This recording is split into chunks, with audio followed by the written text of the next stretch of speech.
El lunes anterior, industriales, empresarios de la ciudad de Guayaquil se reunieron con la Comisión de Desarrollo Económico, Productivo y Microempresa de la microempresa. El ingeniero Bruno Leone, quien es presidente alterno de la Cámara de Industrias de Guayaquil, se encuentra en los estudios de esta ciudad y queremos que nos cuente básicamente cuáles fueron los resultados de este primer encuentro que tuvieron con los legisladores. Buenos días. Buenos días, Lenín, gracias por la oportunidad. Mire, primero que nada, nosotros pensamos que hablando se entiende la gente. Así que en virtud de eso, la Cámara de Industrias ha estado en una permanente búsqueda de ese diálogo. De hecho, lo hemos hecho con diferentes ministros que tienen que ver con el quehacer económico y productivo del país, con la ministra Natalicelli, con el ministro Javier Abad, con el ministro Espinel. Hemos tenido en la Cámara al economista Carrasco. ¿Y han tenido resultados? Porque uno puede conversar con mucha gente, pero si no tiene resultados es lo que comúnmente se denomina diálogo de eso.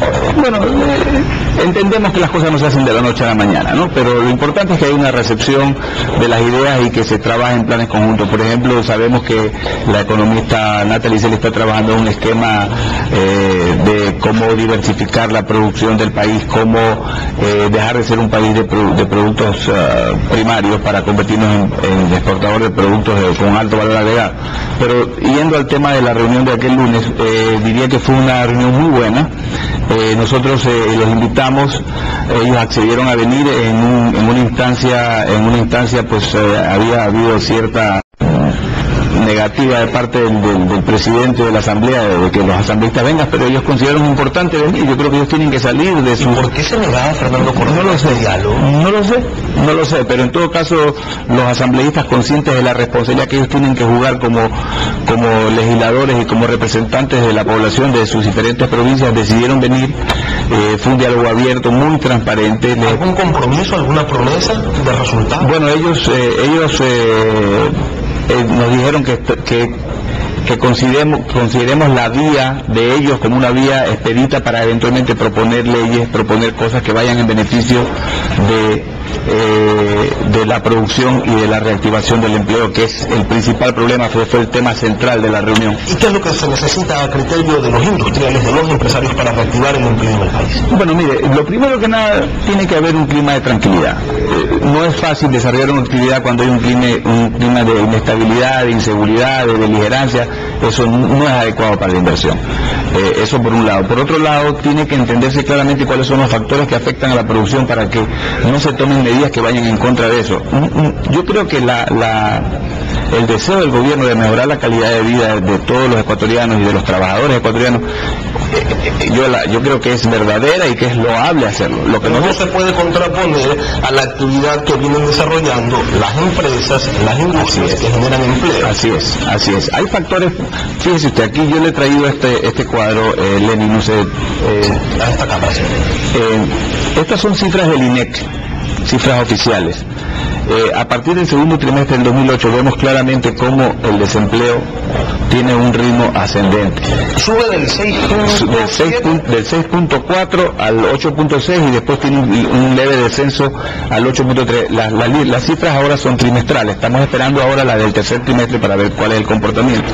Pero aquí lo curioso es que justo en este periodo de tiempo, que fue cuando el país el año pasado tuvo una cantidad enorme de ingresos producto del alto precio del petróleo y de ciertos productos de exportación del Ecuador, el desempleo se reducía. Debería de haberse el desempleo crecía. Exactamente. Entonces, ¿qué es lo que está pasando aquí? Entonces, la cosa no pasa necesariamente por incrementar más impuestos a la producción o que eventualmente hayan más ingresos fiscales, porque eso, si no se aplica bien, no necesariamente va a generar más empleo. Ahora, en Asamblea dicen que están preparando una ley de estímulos para la producción, en donde vienen en paquete incentivos tributarios, arancelarios y crediticios para todos aquellos capitales nuevos que lleguen al país. ¿Ustedes estarían de acuerdo, evidentemente? En principio sí. El diputado Rafael Dávila, el asambleísta Rafael Dávila, en aquella reunión nos dejó un proyecto que le ha presentado. Lo estamos estudiando dentro de la Cámara para poder hacerle las sugerencias que sea el caso. ¿Pero eso es suficiente? Ese es el tipo de trabajo que tenemos que hacer todos juntos, pensando en una misma dirección para resolver un problema tan terrible como este. Fíjense, hace 2 semanas o 3, me parece, vimos todos en la televisión ese cuadro dramático de casi 10.000, 12.000 chicos tratando por 200 o 300 empleos en la policía. Y cuando los entrevistaban, los periodistas decían que el problema es que no hay empleo.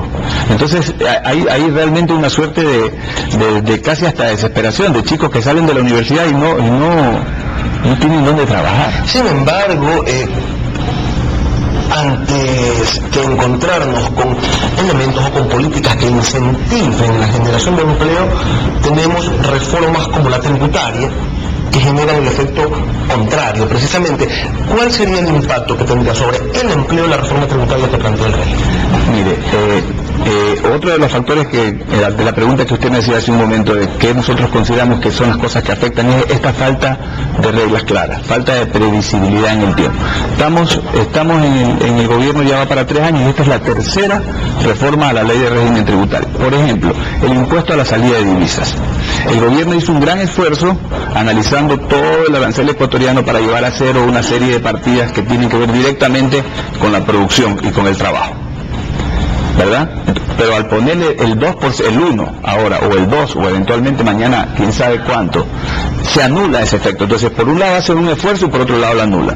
Pretender poner un impuesto mínimo a la renta, entonces ya se desvirtúa el concepto de impuesto a la renta y se convierte en un impuesto, pues, a las operaciones.